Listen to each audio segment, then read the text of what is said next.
the not so small question of this third category climb. But okay, yes, on the profile it doesn't look too menacing, but once you drive up it and go down it, you see that it deserves a lot of respect. And I can tell you, it's going to throw a few spanners into the works of anybody who wants to sprint for a win today. Certainly those of a traditional sprinting physique, the likes of Cavendish and Matt Goss. Just looking at the stage yesterday, and on the final climb we had Alessandro Valverde try and go with the attack, although he never contributed to the pace of it, so he just wanted to cover it. But for me, he's got a teammate there, and Valverde will be there and thereabouts in this final climb. I think saving his powder for the weekend. It's going to be a big weekend for the GC contenders. But yeah, one of the riders from the podium last year is a big danger today, and that Rui Costa for Movistar. He was up there in the sprint looking very good. And again, a rider that crashed out a race earlier on in the season, Paris-Nice, and wants to get something from this race, and why not try in this final climb, split it up, and he's very capable of winning here at the finish.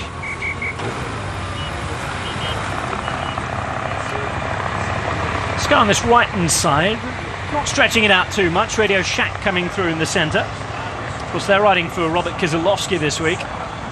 Today you feel that their efforts will surround Giacomo Nizzolo again.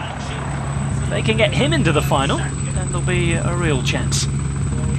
Just looking at that sprint there, Robbie, of Nizzolo yesterday, we did say he was on his own. He was making some small efforts, and these small efforts all counts when it comes into the final kilometre. And okay, Meersman was the fastest there, but Nizzolo wasn't that far away. To see them passing our commentary position at the moment, going out to do this 31 kilometre lap. But Nizzolo, to me, could possibly, if he gets over this final climb and comes back to the front, could possibly win this stage. They have got a team more suited towards the climbs than maybe leading out Nizzolo, but it only needs maybe one or two riders, the likes of Gregory Rast and Jan Bakelands, to possibly help Nizzolo if he does come back to the front after this climb, because we did say it's going to be very difficult.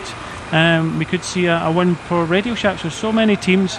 We've got a win for Team Sky in the prologue, a win for Omega Pharma yesterday, two sprint stages we believe to come up, and then a GC for the. So it's running out of time for a lot of the teams, and it's nice to get a win earlier rather than later.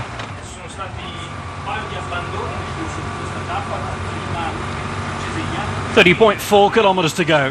The final loop around Grenchen, or Grange as it's written in French, on the top left hand side of your picture begins. Peloton now heads in. That final right hand turn before coming towards the finish line. What's the clock on the bottom of your screen? That's the brand new Velodrome Suisse we were telling you about. Opens to the elite on the 21st of June.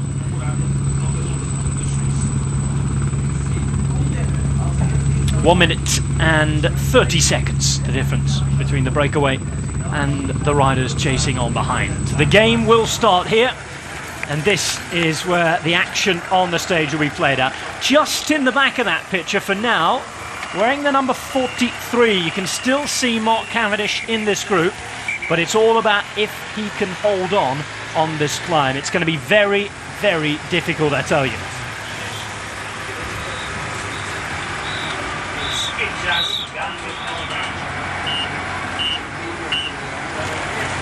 Well, two abandons to tell you about today. Jan Uge and Matteo Montaguti have both abandoned. Uge of the Argos Shimano team, and Montaguti, the AG Dozer rider. They, of course, joined the riders who left us yesterday. Michael Matthews, so that means there's one sprinter less for Orica Greenedge, perhaps a lead-out man for Matt Harley-Goss. And Sergei Lagoutin, the Uzbekistan champion who rides for Vincom Soleil, also dropping out of the race. Not starting, in fact, yesterday. Here we go then, official presentation to you of the Velodrome Suisse. People still working on the roof up there. Time for a quick break. We are down to the final 29 kilometers, 18 miles, when BN Sports coverage of the Tour de Romandie continues from Switzerland.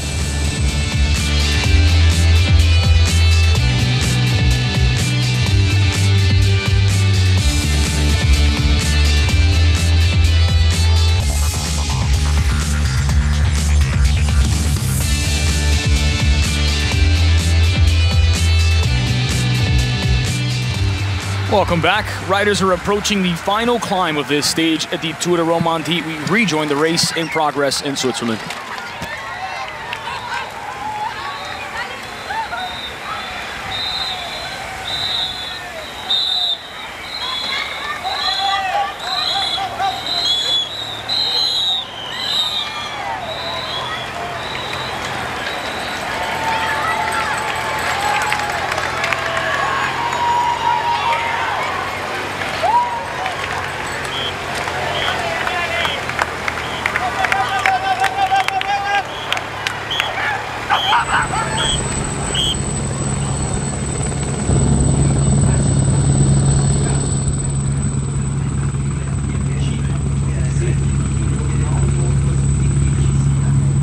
Looking down at Greken.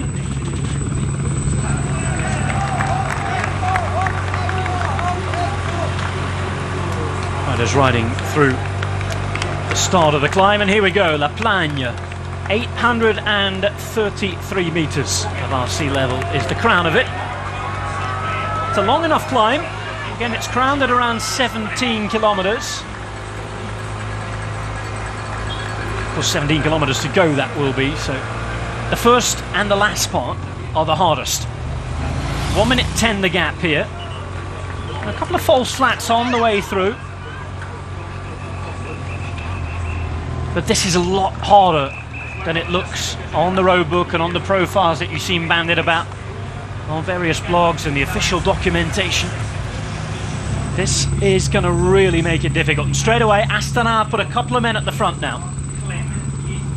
Yeah, Astana missed out yesterday with Gavadze, and they'll be interested. Yesterday's stage wasn't hard enough for a lot of these teams, and yeah, it was a messy sprint when it came to the finish. And they don't want 140 riders coming into the finish today, and that's why they're putting riders towards the front. They want to try and split this peloton up, and you can just see the white teeth and anger as Astana come towards the front and really set this tempo up.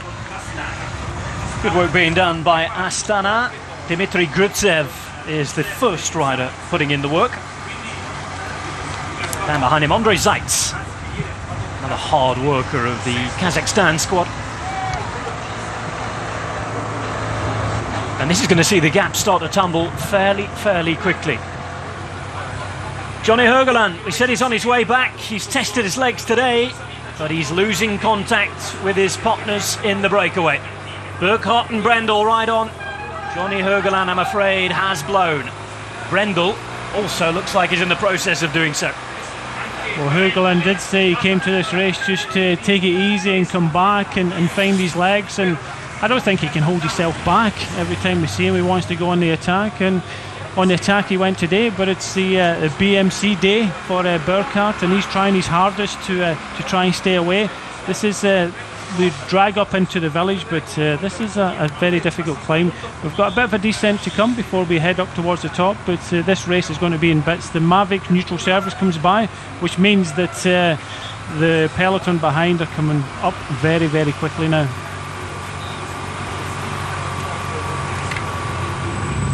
Inside 26 kilometres now for Markus Burkhardt, whose acceleration on the climb and the tiring legs of both Brendel and Hergeland has left his partners behind.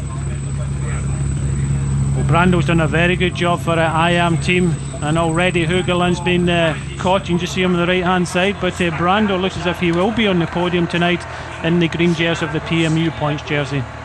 Just had a big shout in my ear to say, look at this image. The producer saw it happening at the back. We've got the camera straight on him, and Mark Cavendish is being dropped off the back of this group. It's not a big surprise. It is a very difficult climb, this, for Mark. 8% in places, and of course the 8% lasting a couple of kilometres in places too. You can also just see in front of him Adam Blythe is in there, and also Viviani, who was up there in the sprint yesterday. So already hitting this climb has put a lot of the top sprinters in the world in a bit of difficulty. We knew this was going to happen, and we look at the pictures of the Burkhardt, and again on the attack yesterday in the final climb it's Rojano. Hergeland has been caught, and Rojano decides to do what he did yesterday. Jose Rojano of Colombia. a former Anthony Giocattoli man sprinting towards Marcus Burghardt, who has almost come to a standstill. It's the end for the German rider. It's been a valiant effort. Ruhano on his wheel, and it's fairly clear that Ruhano is having a look at trying to put some pressure on Team Sky here, and of course not only testing their legs for the weekend, but thinking perhaps about a possible assault as the time goes on the Mountains jersey. Sky not keen to let him go. It looks as though they're attempting to shut this one down. They go inside 25 kilometres, and this group just stretching out all the way. IM Cycling's Rémi Cousin, the French rider, at the back. Just noticed that Radio Shack's Nizzolo has now been dropped, and he was being looked after by Rash just in front of him. So one of the riders was second yesterday, and we thought if he can go over this climb, he's in with a good chance, but not today for Nizzolo. That's the rider number 25. Well, remember, there is time for any riders to get back on, but with the effort that they're going to put on this climb, it really is going to rule them out, you feel. The top of this climb comes with 17.3 kilometres to go to the finishing line, so for me it's over for a lot of these riders that are going out the back at the moment. Just on the far side, Cyril Gauthier for Europcar, so many riders really in trouble, and if you're in trouble now, I don't think you'll make this front group coming in towards the finish. So we've seen Cavendish drop off. We've now also seen Nizzolo go. Look out for the likes of Viviani, Matt Goss, the other bigger sprinters, to see how they're keeping up with the rest of them. Well, we did say that Heizadal would move up towards the front to be by the side of Talansky, and rightly so, he has moved up. But the pressure's still being applied at the front. Rohano has been on the attack, but Sky have managed to bring him back. And young Josh Edmondson it is at the front, and this is a slight kind of ease. It descends slightly, and then we head up the next part of this climb, so a bit of a breath of fresh air for a lot of these riders, because that was a hard start to this climb. Just got a quick shout there from the mouth of Richie Porte. I think it was easy now, easy now. Just again alluding to the fact that we're going on the easier part of the climb. Instructions being barked out. Big part of Port's job this week. Of course, many thought that he would come into this race as co-leader with Froome, depending on what happened. Froome, of course, has the jersey, so at the moment, Port is the man who will work for him. Did you see Kevin Reza also in there, a rider that was up there in the sprint yesterday for Europcar in the green jersey?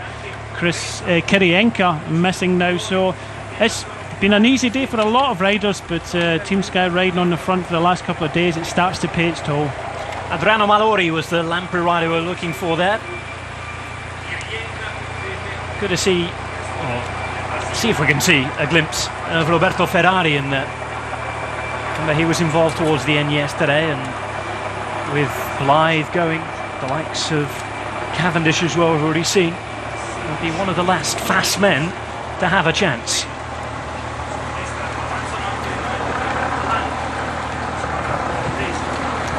Lamprey body towards the front here is Jose Serpa.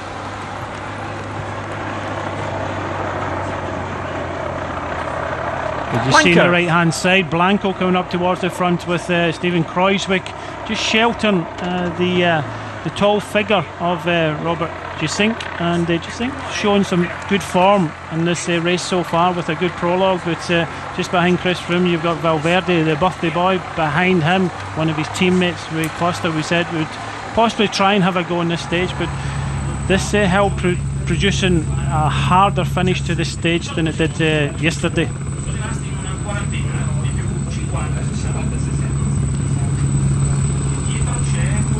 Selections being made all the time here. 23.5 kilometres to go on our way into Grenken. We've been through the finish line twice if you're joining us a little late. We're now on our way up the final climb. Again, a little calmer now before the last 2 or 3 kilometres that get very, very steep again. At the back here is Julien Vermotte for Omega Pharma Quickstep. Anthony Chateau is the Europcar rider just in front of him.